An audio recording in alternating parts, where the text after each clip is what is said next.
La primera parte la voy a presentar, también es producto del proyecto de investigación que venimos realizando en el área de investigación.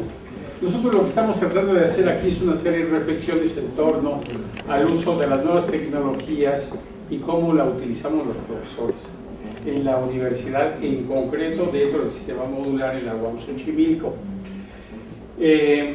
Vamos a repetir muchas cosas que ustedes ya conocen acerca del modelo, pero vamos a tratar de relacionar esto con precisamente las nuevas tecnologías, porque nos estamos empatando. Yo diría que está sucediendo una cosa muy curiosa. Cuando nosotros iniciamos aquí en la universidad, nosotros, la mayoría, empezábamos realmente a realizar actividades de docencia, la gran mayoría de los profesores. Entonces, muchos de los alumnos nos enseñaron mucho, aprendimos mucho a través de la relación con los alumnos. Muchos de ellos hoy son profesores. Pero en realidad, en la actualidad, está pasando un fenómeno similar a 38 años del Estado. Las nuevas generaciones manejan mucho las nuevas tecnologías y los maestros no manejamos de manera hábil las nuevas tecnologías, y esto nos está empatando en una relación muy interesante de diálogo que Paulo Freire había propuesto para el sistema modular, es decir, la posibilidad de establecer un diálogo, no una posición de subordinación y de jerarquía. Yo soy el que enseño y tú eres el que aprende, sino todos aprendemos en conjunto. Bueno, entonces pasamos a la siguiente. Los sistemas y su reproducción. Ustedes recordarán que en realidad todo sistema, para poder sobrevivir, tiene que reproducirse. Y en ese caso, pues es un principio muy manejado desde Marx en términos del concepto de producción, y Althusser en el campo de la educación. Un poco básicamente para ver cómo se tienen que reproducir los sistemas para poder sobrevivir. En el caso que nos ocupa la institución educativa universitaria, además de los recursos materiales, requiere de la reproducción desde el punto de vista de las habilidades del profesor. En ese sentido, por ejemplo, en la fase instituyente, primero la universidad tuvo que ir construyendo el discurso, porque no existía un anteproyecto que era el que nos presentaba el doctor Villarreal, pero después tuvo que irse construyendo hasta llegar a lo que fue propiamente el proyecto académico de la UAM. En ese sentido ya pasamos a la fase instituida. En ese proceso ya hay todo un discurso, y eso es lo que se tiene que preservar, y eso es lo que se tiene que reproducir. Y aquí tenemos que formar al trabajador académico universitario, porque todos somos trabajadores, y somos trabajadores con una diferencia en términos de las actividades que se realizan. Pasemos al siguiente punto. Este proceso de producción y reproducción de académicos es necesario para que la institución pueda llamarse, por ejemplo, UAM Xochimilco con sistema modular, y su sistema pueda mantenerse como hasta ahora, 38 años. Vamos a ver que esto ha sido muy inconsistente, pero que también ha tenido su riqueza en este proceso. Las bases conceptuales se establecen en 1981 y hay una idea de los conceptos básicos. Un secretario que vino a la universidad, que venía de fuera, venía de Iztapalapa, y fue secretario de la unidad, se impresionó cuando le enseñaron un pequeño documento de más de 1000 cuartillas donde se definían los conceptos que había generado el sistema modular. Él decía, es que es increíble, estaba en las sesiones de consejo académico y no entendía de qué estábamos hablando, porque obviamente había generado este proyecto un discurso y sus propias categorías: objeto de transformación, esquema de acción, problema eje, módulo, unidad de enseñanza-aprendizaje modular, reproducción a través del proceso de diseño curricular. Bueno, no me voy a extender mucho en esto, pero sí había generado un catálogo de conceptos verdaderamente impresionante. Entonces, este trabajador académico universitario requiere de una formación para darle continuidad al modelo. Esta continuidad se tiene que dar en todas las divisiones académicas. Hay 3 en la unidad Xochimilco. Y a ese profesor se le tiene que formar en términos de pedagogías particulares, metodologías, didácticas específicas, teorías generales y específicas. Podemos pasar. Bueno. Lo característico de esta conceptualización que estamos haciendo para apoyar este proyecto de investigación es que el docente tiene que realizar posiblemente 4 tareas sustantivas. 2 de ellas necesariamente, por lo menos, investigación-docencia, o docencia-servicio, o difusión de la cultura y docencia, en fin, tiene que por lo menos realizar 2 actividades. Pero la mayoría de los profesores realizamos prácticamente todas estas funciones. Docencia, investigación de tipo formativo, y esto fue precisado en el documento, el proyecto académico, porque se diferenció de lo que hacen los profesores, generando un conocimiento de la investigación formativa que ustedes tienen en el aula, porque ustedes reproducen en buena medida procesos de conocimiento ya existentes. Pueden generar conocimiento nuevo, pero en general más bien entran dentro de un proceso de formación. El servicio puede ser de intervención o el servicio social, que el servicio social es por ley reglamentaria, pero en la docencia el servicio es de intervención y ustedes realizan actividades de intervención en comunidades, en un módulo, participan, no haciendo necesariamente investigación, a veces más bien realizando actividades de servicio en donde ustedes están aprendiendo algunas prácticas sociológicas.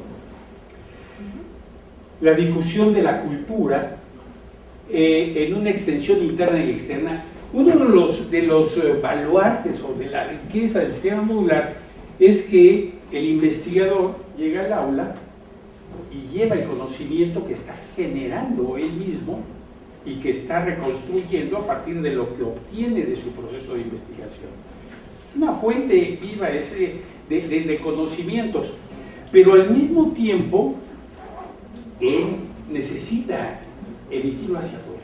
Y esto lo hace por vía de la difusión editorial, por ejemplo, publicaciones que estas actualmente llegan a todo el mundo, porque entran a una plataforma, se suben y finalmente están al alcance de todo el mundo. Esto se logró después de mucho tiempo. En realidad, en los principios esto era prácticamente imposible. Publicaban 2 o 3 profesores con una formación muy elaborada. No era el caso de la mayoría de todos nosotros, ¿no? Todo trabajador debe alternadamente, decíamos, realizar esto. Seguimos adelante. Formación para la docencia. Los cambios, más que avances en el cambio pedagógico, didáctico y técnico, como todos sabemos, son constantes. En este mundo, y lo más nosotros estamos en las universidades, nos damos cuenta de estos cambios constantes que existen en todos los terrenos. En la epistemología, las reflexiones filosóficas, en el campo de la sociología, nuevas técnicas, en el campo de la psicología, en el campo de la comunicación, de la economía, en fin, siempre se está revolucionando. Esos cambios se han acentuado en la actualidad, sobre todo en cuanto a la comunicación y la información. Nosotros esto lo teníamos ubicado dentro del sistema modular como las tecnologías de apoyo a la docencia, ¿no? Tú utilizabas un retroproyector y utilizabas un diaporama, ya era el gran avance de ligar una grabadora con un proyector, por ejemplo, ¿no? En la actualidad la revolución es una verdadera revolución de la información y de la comunicación, de tal manera que no podemos quedar ajenos a este proceso. Y esa es la razón en parte de esta investigación. Entonces, estos cambios, decíamos, se suceden cotidianamente. Ahora bien, las TIC han impactado las 4 tareas sustantivas. Por eso el profesor sí tiene que aprender al uso de todas ellas. Pasamos a la siguiente, tenemos que ir un poco más rápido. Por ejemplo, en cuanto a la investigación formativa y generativa, nosotros cada vez necesitamos del uso de apropiarnos de fuentes de información para poder hacer nuestras investigaciones. Los datos que obtenemos, bancos de datos, acceso a estos centros de información nos ayudan a realizar investigaciones que antes tardaban años y hoy se pueden hacer en lapsos mucho más cortos porque además el trabajo es fundamentalmente en grupo. Por otro lado, el servicio de intervención y social también requiere de información sobre ONGs o centros de información institucional que nos apoyen para la realización de las actividades de docencia y servicio, ¿no? Fundamentalmente. Hacemos diferencia, y creo que es importante, de lo que es el servicio social. Que eso lo hacemos por obligación, de acuerdo a la ley reglamentaria del Instituto Constitucional, pero lo importante aquí fue, si ustedes han leído el documento Xochimilco, la relación docencia, investigación, servicio fue fundamental en términos del despliegue del mismo modelo, porque o se podía hacer investigación o se podía hacer una práctica de incidencia, de intervención en la comunidad. Difusión de la cultura, esto evidentemente ha sido verdaderamente impactante. Nosotros actualmente tenemos todas nuestras revistas de la división, por ejemplo, disponibles para ser consultadas, incluso se pueden imprimir, pues todas las revistas prácticamente como veredas de este departamento que ha sido tan acertadamente impulsada por Celia y por el doctor José Luis Cepeda, que realmente han generado, con la participación incluso de alumnos del doctorado. Pero también tenemos argumentos, también tenemos revistas del Departamento de Educación y Comunicación, tenemos una gama. Esta división de sociales tiene un posicionamiento dentro de toda la universidad realmente importante en este sentido y sobre todo buena parte debido a esto. En consecuencia tenemos que acercarnos un poco a la reflexión sobre qué son las TIC, por qué tenemos que meternos a reflexionar y las consecuencias que esto va a tener hacia el futuro. O sea, en realidad nosotros estamos dejando fuera de la universidad a más del 70% de los alumnos que pretenden ingresar, y no por incapacidad, no por incapacidad. Muchos de ellos porque quieren acceder a una carrera que tiene un alto puntaje, pero podrían entrar a cualquier otra, o a varias otras carreras, pero como escogieron solamente una, no pueden ingresar, pero no es por falta de conocimiento o de capacidad. Entonces yo creo que hay un problema muy serio por razones de cupo, de gastos, en fin, que pudieran resolverse a través de la educación a distancia, con otros mecanismos para los cuales todavía hay muchas resistencias y no nos hemos preparado suficientemente. Pero le podríamos dar, digamos, acceso a una cantidad de jóvenes a la universidad y además, digamos, generar redes como la aquí de los estudiantes de sociología, por ejemplo, una red que es verdaderamente impresionante y que es un ejemplo para la institución en la forma en que se relaciona a nivel latinoamericano incluso. Entonces, bueno, en esa parte yo me quedaría y continúa Hilario. Bueno, pero bueno, en 5 minutos vamos a dar un repaso a algunas láminas. Una de las inquietudes que hemos discutido en el área. Hilario, me están avisando que Pablo no va a poder llegar a la siguiente. Por lo tanto, tenemos nuestro tiempo normal. Bien, miren, una de las discusiones que tenemos en el área es esto que está revolucionando, que desde antes de los 90s con los accesos a los correos electrónicos, fuera de las primeras tecnologías que utilizábamos aquí, ¿no? Y que era bastante complicado en un principio, es el debate actual, ¿no? ¿Qué estamos entendiendo por TICs? ¿No? Ese es un debate de pasillos y de reuniones de área. ¿Acaso solo es el uso de un proyector, de una computadora? Llego al salón y ya por el simple hecho de haber usado esos medios como un pizarrón electrónico, ya estoy usando TICs. La respuesta es que sí. Entonces esa discusión nos ocupó algún tiempo. Y bueno, en esto un trabajo de tesis de posgrado en la Universidad Complutense de Madrid, con algunos autores como Lucas Marín, pues debatíamos este concepto. Él encuentra que por lo menos debe haber unas 7 maneras de interpretar las TICs, y bueno, vemos las siguientes láminas. Así, entonces, ¿con cuál de estos nos quedamos? Y como docentes nos interesa este tipo de cuestiones. Entonces, por ahí Lucas Marín nos dice, podemos identificar entre ellas la aparición de la fibra óptica. Las velocidades de flujo de información son muy grandes ahora.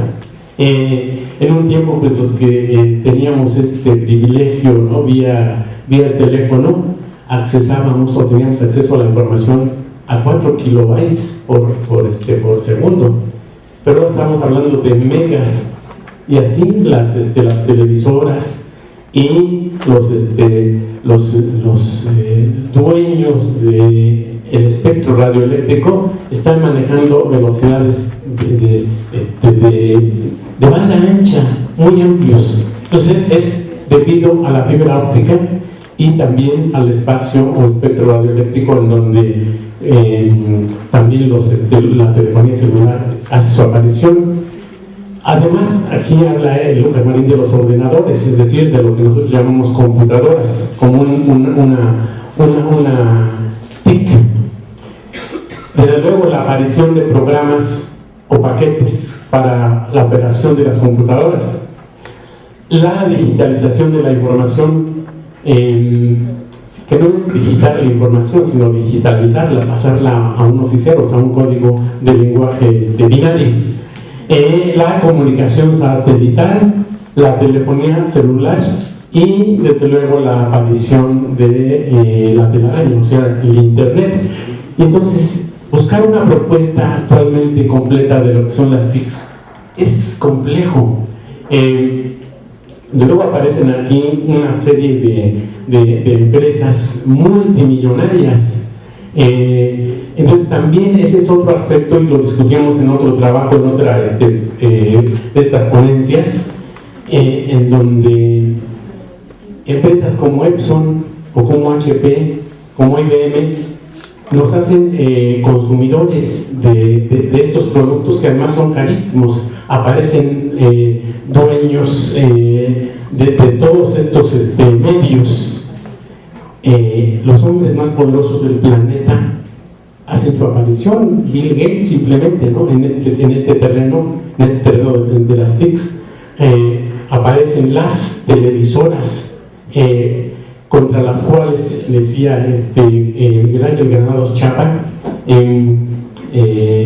desafortunadamente hoy ya fallecido, que los estudiantes, los docentes, el medio académico tiene un enorme reto, porque además de estar en este medio de la educación, tenemos que luchar contra Televisa y contra TV Azteca.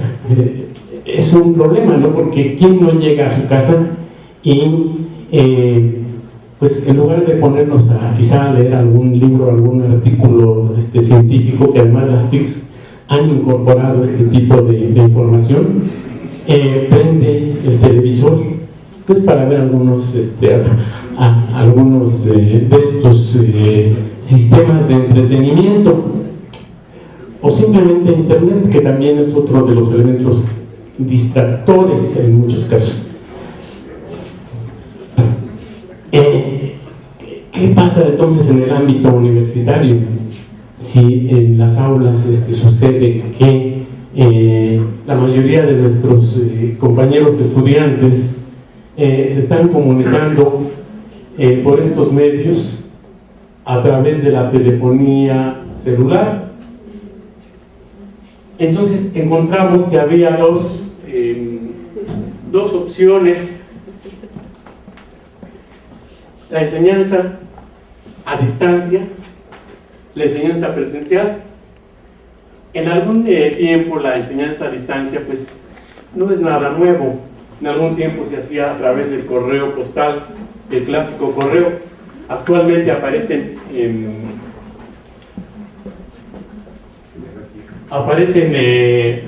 universidades completas que son a distancia, que son un edificio muy pequeño, y aparecen los posgrados, sobre todo, a distancia. En el caso nuestro, el caso de la UAM, particularmente Xochimilco, básicamente la formación que tenemos es presencial. Entonces, dentro de esos retos que enfrenta la universidad o las universidades, está este contraste, pero en realidad no es tal, porque la universidad lentamente ha ido incorporando estos procesos. Hay un umbral entre lo presencial y a distancia, que sería lo semipresencial, a lo cual la universidad estará apostando en un futuro cercano con nuevas licenciaturas, en donde se habla de una serie de oferta académica semipresencial, es decir, la figura del profesor, del tutor, toma importancia, toma relevancia en esta intersección entre lo presencial y a distancia, y no es ni uno ni otro, sino un modelo híbrido, el cual efectivamente, como se dijo o como se ha dicho en muchos foros, los aspectos pedagógicos y didácticos habrá que discutirlos, o bien nos veremos en la necesidad de adaptar modelos didácticos tradicionales a estos dos aspectos, a distancia y a lo presencial.